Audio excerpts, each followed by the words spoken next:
স্বার্থপর এই দুনিয়া, খোদার কসম কারোর জন্য থামে না, বড় স্বার্থপর।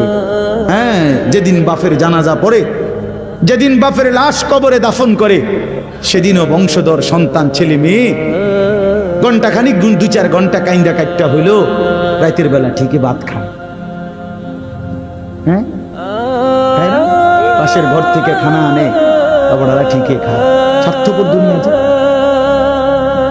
থামে না রে ভাই, থামে না দুনিয়া। ওই জন্য আমাদের কারোর জন্য থামবে না। তুমি আমি মরে গেলে শেষ। আবারও বলছি এই কথা, আমি মরে গেলে এরপরে পৃথিবী যত আধুনিকে হোক না কেন, আমার কি কথা বুঝছেন নি? আমি মরার পরে যদি সবার ঘর স্বর্ণের বাড়ি হয়ে যায় তো আমার লাভ হইল কি? আমার মৃত্যুর পরে যদি সব মানুষ আধুনিক হইয়া সাঁদের দেশেও জায়গা, আমার ফায়দা কি? আমি তো না, আমি তো মরে গেলাম।